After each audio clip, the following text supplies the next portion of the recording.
Bienvenue dans ce cours pour distinguer ce qui est urgent de ce qui est important. À chaque fois qu'on a des tâches et qu'on doit gérer son temps, gérer ses priorités, s'organiser, etc., on va souvent se retrouver confronté à cette grande question, c'est quoi qui est urgent et c'est quoi qui est important. Et apprendre à bien faire la distinction est capital de manière à effectivement veiller à ne pas confondre. Parce que les urgences sont souvent des choses qui vont s'enchaîner et dans lesquelles on va facilement se laisser happer. Puis du coup, on oublie parfois l'importance des tâches. Et en gros, prendre un temps face à l'ensemble de vos tâches pour vraiment prendre soin de définir c'est quoi qui est important et c'est quoi qui est urgent, va être une des choses extrêmement stratégiques si on veut avoir une bonne gestion de son temps et de son organisation.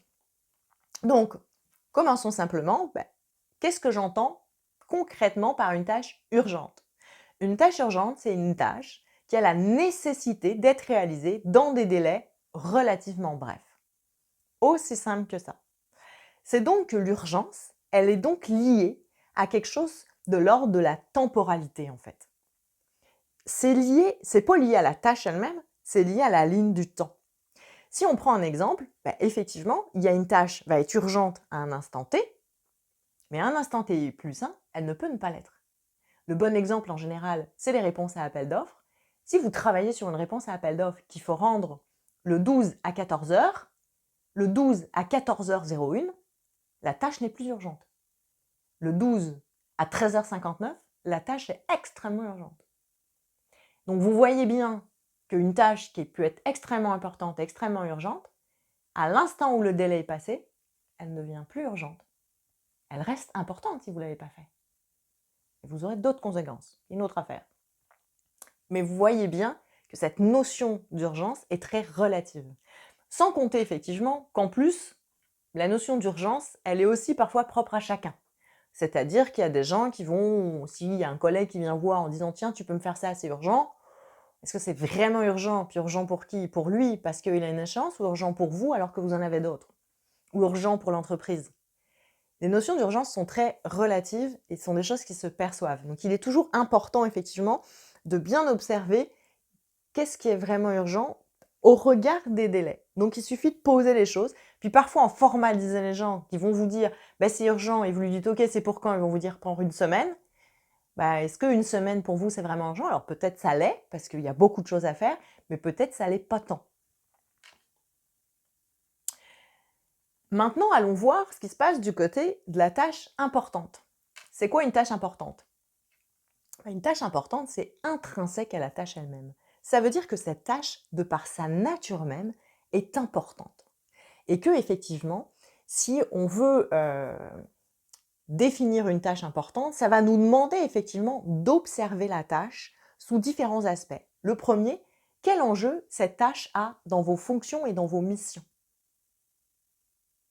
Ça, c'est un premier élément à se poser pour vous demander si la tâche elle est importante. Quel enjeu elle a?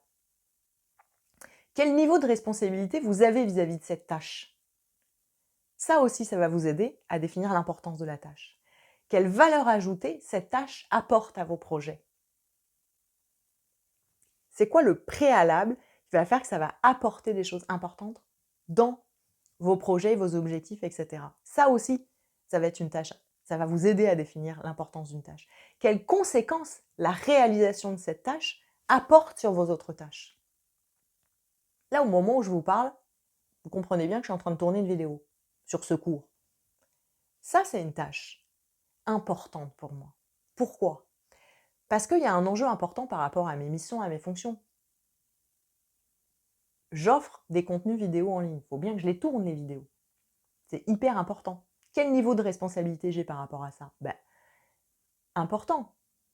Puisque moi, aujourd'hui, je suis la formatrice et aujourd'hui, je suis la fondatrice de ma structure. Donc forcément, à tout point de vue, j'ai toutes les responsabilités vis-à-vis de l'exécution de la tâche.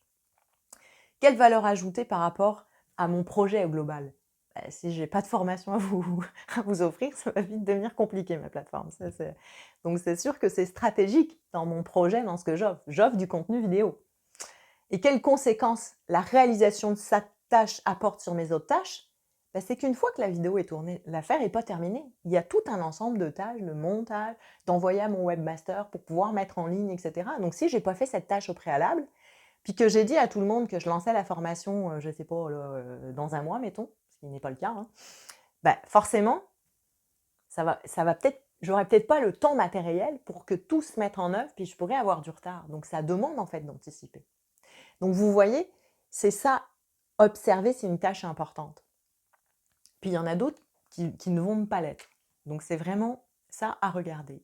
Alors, ensuite, il va évidemment exister des tâches qui vont être importantes et urgentes. Une fois qu'on a bien compris c'est quoi une tâche importante et c'est quoi une tâche urgente, puis qu'on a classifié les choses, ben on va pouvoir voir qu'il y a des tâches qui effectivement sont importantes de par leur nature et urgentes de par les délais.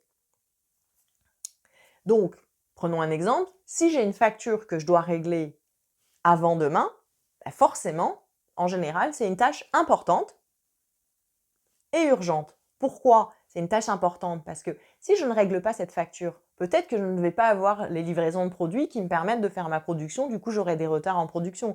Peut-être que ça ne va pas me permettre d'atteindre mon objectif final, ou peut-être que ça va amener un client à être insatisfait en bout de ligne. Donc en soi, vous voyez bien qu'il y a beaucoup d'enjeux en fait à régler cette facture par exemple. Et forcément, il y a une urgence s'il y a un délai. En même temps, si je rate mon délai, je vais devoir aller appeler mon fournisseur, expliquer, etc. et voir. Et donc, ça va amener toute une série d'autres tâches complémentaires. Et à l'opposé, évidemment, on va avoir des tâches non importantes et non urgentes. Et là, effectivement, c'est parfois une catégorie qu'on pourrait être amené à négliger, en se disant, si c'est non important et non urgent, pas besoin de s'en occuper. Cool, un truc en moins. Eh ben non, elles existent ces tâches. Même si elles sont pas importantes et pas urgentes, elles existent. Ça veut dire qu'elles ont une raison d'être.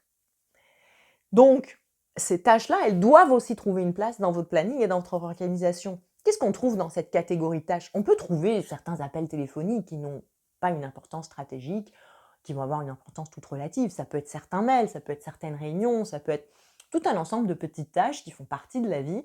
Ça peut être aussi parfois des nouveaux projets, des nouvelles idées où on se dit tiens, il faudrait que je travaille sur ce sujet-là, qui aujourd'hui n'a pas vraiment d'importance et n'est pas du tout urgent. Mais ça doit néanmoins trouver une place. D'autant plus que ces tâches qui sont non importantes et non urgentes aujourd'hui pourraient un jour devenir ou des urgences ou des choses importantes. Donc c'est toujours à observer et à planifier dans votre agenda. Mais ce qui est certain, c'est qu'on ne peut pas s'en débarrasser de ces tâches. À la mesure que si vraiment vous observez que c'est ni urgent, ni important, que vous vous rendez compte que c'est juste une mauvaise habitude, une distraction ou quoi que ce soit, effectivement, vous pouvez dans ces cas-là bannir cette tâche à tout jamais de votre vie. Donc, une des méthodes qui est assez connue pour travailler justement sur ce qui est urgent et important, c'est la matrice d'Eisenhower qui classe en fait les tâches importantes et urgentes par catégorie. Et donc, important, urgent, je traite tout de suite.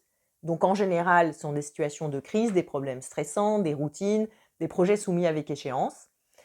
Important, pas urgent, en général, on va prévoir une date, ça va être de l'ordre de la planification, recherche de nouvelles opportunités, approfondissement de relations, tout ce qui est de l'ordre de l'amélioration continue. Ensuite, vous savez, les tâches qui sont pas importantes et urgentes, souvent c'est des choses qu'on peut déléguer, ça peut être aussi des choses de l'ordre de voleurs de temps, des interruptions avec des collègues, des appels téléphoniques, des mails, des réunions, etc. Des choses qui ne sont pas nécessaires, mais qui peuvent avoir une certaine urgence à les traiter néanmoins. Et puis vous avez ce qui n'est pas important et pas urgent, ce qu'on peut reporter et traiter en dernier, comme je vous disais, des appels, des réunions, des mails, des nouveaux projets, mais qui n'ont pour le moment pas de réalisation concrète à mettre en place. Cet outil, dont on parle beaucoup, et dont peut-être certains d'entre vous ont déjà entendu parler, est vraiment un outil intéressant. Mais il faut comprendre que ce modèle a beaucoup de limites également. C'est-à-dire qu'il manque de finesse. On parle de manière assez binaire, Mais dans la vraie vie, les choses sont souvent plus subtiles. Il peut y avoir besoin d'une graduation parfois un peu plus fine. Il n'y a pas que des tâches importantes, puis des tâches pas importantes. Il n'y a pas que des tâches urgentes et des tâches pas urgentes. Il y a aussi effectivement des choses parfois un peu plus subjectives, un peu plus subtiles. Il y a des choses qui doivent être l'ordre de la discussion entre les uns et les autres pour éviter des conflits. Il y a des choses qui sont de l'ordre de la perception entre ce qui est important et ce qui est urgent. Je vous en parlais un peu au début. Donc tout ça n'est pas si évident. Et au fond, Quand on est quelqu'un de très expérimenté dans son métier, en général, on arrive assez bien à percevoir c'est quoi les urgences, c'est quoi les choses importantes, c'est quoi la gestion de toutes ces priorités. Et du coup, ce modèle-là est assez intéressant à mettre en place. Mais quand on est débutant, qu'on manque un peu d'expérience sur certains sujets, ça va être un peu plus difficile de rentrer dans un modèle qui est souvent considéré comme un peu trop binaire, effectivement. Ça va vous demander ou de vous faire aider, ou d'aller chercher de la ressource pour pouvoir mieux évaluer ces choses-là, quoi. Parce que il y a, moi, une image que j'aime beaucoup en termes de gestion des tâches, des urgences, des priorités, et qui touche aussi à la gestion du temps, c'est en gros, on a cette idée que les tâches importantes, c'est comme des gros cailloux. On va avoir des tâches de moyenne importance, ça va être des moyens cailloux. Puis on a des tâches de encore moindre importance qui vont être des petits cailloux. Puis après, on a tous nos voleurs de temps, tous nos crocs de temps, toutes les choses pas importantes, etc., voire même pas toujours urgentes. Puis ça, c'est comme des grains de sable, en fait. Puis souvent, imaginez que votre temps, votre agenda, c'est un vase. Et bien souvent, on va remplir notre vase avec notre sable, voire nos petits cailloux. Puis à un moment, on se dit, wow, mais il y a les gros cailloux, il faut que je les mette. Si vous avez rempli de sable et de petits cailloux, c'est garanti, les gros cailloux et les moyens cailloux ne rentreront plus jamais. Donc c'est ça, plus je distingue mes tâches importantes et urgentes, plus je vais être capable d'avoir une gestion du temps efficace et de dire, ok, je vais mettre d'abord mes gros cailloux dans mon agenda parce que ces tâches importantes et urgentes vont trouver leur place en priorité dans mon planning. Puis je vais mettre mes tâches moyennement importantes, puis je vais mettre mes petits cailloux, qui sont toutes les petites tâches qu'il y a à exécuter, puis je vais mettre mon sable. Et là, vous allez voir que tout va rentrer. C'est juste une évidence, parce que le sable va couler entre les gros cailloux, les moyens cailloux, les petits cailloux, etc. Et il ne va pas occuper tout l'espace.